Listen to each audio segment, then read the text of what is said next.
নমস্কার বন্ধুরা, আজ তোমাদের যে গল্পটি আমি শোনাবো নাম ফার্স্ট ক্লাস ভূত। লেখক প্রমোদ চৌধুরী, গল্প পাঠে আমি সাধন ঘোষ। আমরা তখন সবে কলকাতায় এসেছি স্কুলে পড়তে। কলকাতার স্কুল যে মফস্বলের চাইতে ভালো সে বিশ্বাসে নয়, কারণ স্কুল সব জায়গাতেই সমান, সবই এক ছাঁচে ঢালা, সব স্কুলেই তেরে শিক্ষা দেয়। কিন্তু দুঃখের বিষয়, কেউই শিক্ষিত হয় না, আর যদি কেউ হয় তা নিজ গুণে, শিক্ষা বা শিক্ষকের গুণে নয়। আমরা এসেছিলাম ম্যালেরিয়ার হাত থেকে উদ্ধার হতে। আমরা আসবার মাস তিনের পরে হঠাৎ সারদা দাদা এসে উপস্থিত আমাদের অতিথি হয়ে। সারদা দাদা কী হিসাবে আমার দাদা হতেন তা আমি জানি না, কিন্তু তিনি আমাদের জ্ঞাতীয় নন, কুটুম্বও নন, গ্রাম সম্বন্ধে ভাইও নন। তার বাড়ি আমাদের গ্রামে নয়। দেশ তার যেখানেই হোক না কেন, সেখানে তার বাড়ি ছিল না। তিনি সংসারে ভেসে বেড়াতেন। আমাদের অঞ্চলে সেখানে উইয়ের ঢিবির মতো দেদার জমিদার বাবু ছিলেন, আর তাদের সঙ্গে তার একটা না একটা সম্পর্ক ছিল। সে সম্পর্ক যে কী তাও কেউ জানত না, কিন্তু এর বাড়িতে অতিথি হয়েই তিনি জীবনযাত্রা নির্বাহ করতেন, আর সব জায়গাতেই আদর যত্ন পেতেন। তিনি একে ব্রাহ্মণ, আর তার উপর কথাবার্তায় ও ব্যবহারে ছিলেন ভদ্রলোক। তাই তিনি দাদা হন, মামা হন, দূর সম্পর্কের শালা হন, ভগ্নিপতি হন, সকলেই তাকে অতিথি করতে প্রস্তুত ছিলেন। টাকা তিনি কারুর কাছ থেকেই চাইতেন না। তার নাকি কাশিতে একটি বিধবা আত্মীয় ছিলেন, আবশ্যক হলে তার কাছ থেকে টাকা পেতেন তিনি। সে মহিলাটির নাম সুখদা। সুখদার নাকি ঢের টাকা ছিল, তার সন্তানাদি কিচ্ছু ছিল না। তাই সুখদার আপনার লোক বলে তার মানও ছিল। সারদা দাদার আগমনে আমরা ছেলেরা খুব খুশি হলো। যদিও ইতিপূর্বে তাকে কখনো দেখিনি, তার নামও শুনিনি। আমাদের মনে হলো তার সঙ্গে কথাবার্তা করে বাঁচব। কলকাতায় আমাদের কোনো আত্মীয় স্বজন ছিল না, কোনো বন্ধু বান্ধবও ছিল না যার সঙ্গে দুটো কথা কয়ে সময় কাটাবো যাবে। আর স্কুলের সহপাঠীদের সঙ্গে গল্প করেও চমৎকৃত হতাম না, কারণ সেখানের কলকাতায় ছেলেদের কথাবার্তার রস কলকাতার দুধের মতোই ছিল, নেয়াত জলও। সারদা দাদা রোজ সন্ধ্যাবেলায় আমাদের দেদার গল্প বলতেন। জীবনে তিনি যা দেখেছেন তারই গল্প। মা অবশ্য আমাদের সতর্ক করে দিয়েছিলেন যে সারদা যা বলে তার 16 আনাই কিন্তু মিথ্যে। কিন্তু তাতে আমরা ভড়কাইনি, কেননা মিথ্যা কথা আদালতে চলে না, কিন্তু গল্পে দিবারাত্র চলে। সে যাই হোক, সারদা দাদা বেশিরভাগ ভূতের গল্প বলতেন, তবে সে কথা আমার মার কাছে ফাঁস করিনি।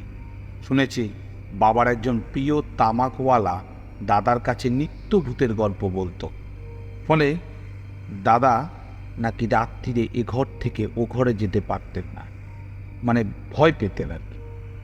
তারপর বাবা তার প্রিয় তামাকওয়ালাকে আমাদের বাড়িতে আসা বন্ধ করে দিলেন, পাছে মা সারদা দাদাকে বিদায় করে দেন। এই ভয়ে মার কাছে এই গল্প সাহিত্যের আর পুনরাবৃত্তি করতাম না। তাছাড়া কলকাতা শহরে তো ভূতের ভয় নেই। রাস্তার আলো, পথের ধারে শুধু বাড়ি, জঙ্গল নেই। ভূতেরা আলোকে ভয় করে ও মানুষের চেঁচামেচিকে। কলকাতার আলো যতটা না থাক, হল্লা দেদার আছে, অত হট্টগোলের মধ্যে ভূত আসে না। সারদা দাদা শুধু সেই সব ভূতের গল্প বলতেন যাদের তিনি স্বচক্ষে দেখেছেন। আমি তাকে একদিন জিজ্ঞেস করলুম, আপনি তো শুধু পাড়া গেয়ে ভূতের গল্প করেন, আপনি কি কখনো সাহেব ভূত দেখেননি? সারদাদা উত্তর করলেন, দেখব কোত্থেকে, সাহেবরা তো আর এদেশে মরে না, না মরলে তারা ভূত হবে কি করে? দেখো, ট্রেনে এত বড় বড় কলিশন হয় যাতে হাজারো হাজারো দেশি লোক মরে, কিন্তু তাতে কোনো সাহেব মরেছে এমন কথা কি কখনো শুনেছ? তবে এত গোরস্থানে কারা পোতা আছে? সব ফিরিঙ্গি, সব। তবে দু চারজন সাহেব যে মরে না এমন কথা বলছি নে, কিন্তু যারা মরে ভূত হয় তাদের আমরা দেখা পাই না। আমরা বলো কেন? এদেশে তারা গাছেও থাকে না, পায়ে হেঁটেও বেড়ায় না, তারা ট্রেনের ফার্স্ট ক্লাস গাড়িতে চড়ে বেড়ায়, আর ফিরিঙ্গি ভূতেরা সেকেন্ড ক্লাস গাড়িতে। তবে একবার একজনের সাথে দেখা হয়েছিল, তার বলবার কথা নয়, আজও মনে হলে কান্না পায়। আমরা সেই সাহেব ভূতের গল্প শুনতে চাই। সারদাদা একটা দীর্ঘশ্বাস ফেলে বললেন, আচ্ছা বলছি শোন, কিন্তু এই গল্পে যেন আর কাউকে বলে না। আমরা বললাম কেন? সারদাদা বললেন, কি জানি, আবার যদি মানহানির মামলায় পড়ে যাই। মরা লোকেরাও মানহানি করলে নাকি জরিমানা হয়, জেলও হয়। আমার জেল খাটতে ইচ্ছে নেই। এরপর সারদা দাদা বললেন, আমি একবার কলকাতা থেকে কাশি যাচ্ছিল। হাওড়া স্টেশনে যখন পৌঁছলুম তখন গাড়ি ছাড়ে। তাই একটা খালি ফার্স্ট ক্লাস গাড়িতে উঠে পড়ল, এই মনে করে যে পরের স্টেশনে নেমে থার্ড ক্লাসে ঢুকব। গাড়ি তো ছাড়লই, অমনি বাথরুম থেকে একটি সাহেব বেরিয়ে এলো। ছাড়া 6.5 ফুট লম্বা, মুখ রক্তবর্ণ, চোখ গুগলির মতন, আর তার সর্বাঙ্গে বেজায় মদের গন্ধ বেরুচ্ছে, আর সে বিলেতি মদ। সে ঘরে ঢুকেই বললে, কালা আদমি নিচু যাও। আমার তখন ভয়ে নাড়ি ছেড়ে গিয়েছে। আমি কাঁপতে কাঁপতে বললুম, হুজুর হুজুর আভি किस तरह नीचू जाएगा, दूसरा स्टेशन में उतर जाएंगे। তিনি বললেন, ও नहीं हो सकता, तुम्हारा कपड़ा बहुत मैला और तुम्हारा देहो में बहुत बदबू। गुसल खाना में जाके तुम्हारा कपड़ा उतार के गुसल करो और वही बैठ रहो। हम चला जाने से तुम गुसल खाना से निकले होगे। हम जो बोलता अभी करो, जनता हम रेल को बड़ा साहेब है। আমি প্রাণের দায়ে হুজুর যা বললেন তাই পড়লুম। অর্থাৎ স্নানের ঘরে গিয়ে বিবস্ত্র হয়ে সেই শীতে রাত্রে স্নান করলুম। অমনি একটা দমকা হাওয়া এসে কাপড় চোপড় সব উড়িয়ে কোথায় যে নিয়ে গেল। আমি বিবস্ত্র হয়ে ভিজে গায়ে গোসলখানাতেই বসে রইলুম।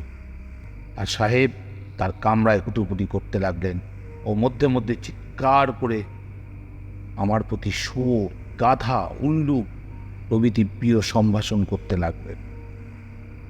আমি নীরবে গালিগালাজ হজম করলে প্রায় ঘণ্টাখানেক, হ্যাঁ তা ঘণ্টাখানেক ঠিক এইভাবেই কেটে গেল।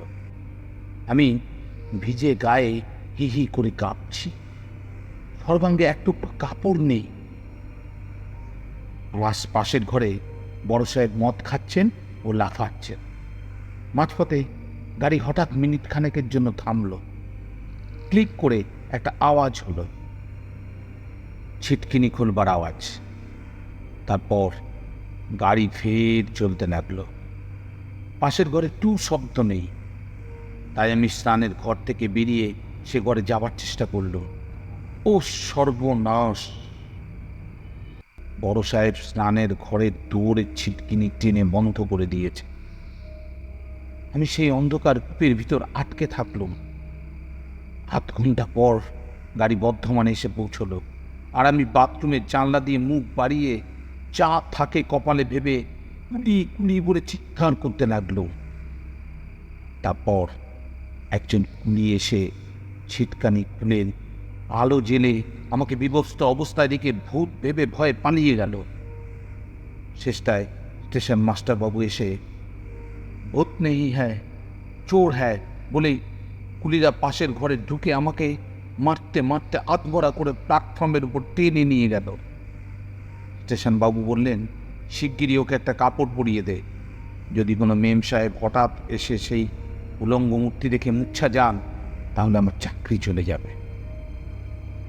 একজন যাত্রী আমাকে একটি শাড়ি দিলেন। সেই শাড়িখানা পরে আমি স্টেশন বাবুকে সব কথা খুলে বলল। তিনি বললেন যে রেলের বড় সাহেব এখন সিমলায়, তাছাড়া এই ট্রেনে কোনো সাহেব আসেও নি, কোথাও নেমেও যায়নি। এখন বুঝলাম যার হাতে আমি নাস্তানুবোধ হয়েছি সে সাহেব নয়, সাহেব ভূত। তারপর স্টেশন বাবু আমাকে থানায় পাঠিয়ে দিলেন। সেখানেও প্রথম এক পত্তল মার হলো। তারপর দারোগাবাবু জেরা, যা ঘটেছিল সব তাকেও বলল। তিনি ভূতের কথায় বিশ্বাস করলেন, কেননা তিনিও একটি পেতনির হাতে পড়ে বেজায় নাজেহাল হয়েছিলেন। তারপর দিনই দারোগাবাবু আমাকে আদালতে হাজির করলেন। আমার অপরাধ নাকি গুরুতর, আর অবিলম্বে আমার বিচার হওয়া চাই। হাকিমবাবু ছিলেন অতিশয় ভদ্রলোক, উপরন্তু উচ্চশিক্ষিত। তিনি গাড়িতে ভূতের উপদ্রবের কথা সম্পূর্ণ বিশ্বাস করলেন, কারণ তিনি ছিলেন ঘোর থিওজেফিস্ট। তিনি ভগবানের দোহাই ও ভূতের দোহাই ইংরেজের আদালতে চলে না। ভগবান ও ভূত এই দুয়ের অস্তিত্ব যে বেআইন, অজ্ঞতা তিনি আমাকে 1 মাসের মেয়াদে জেল দিলেন।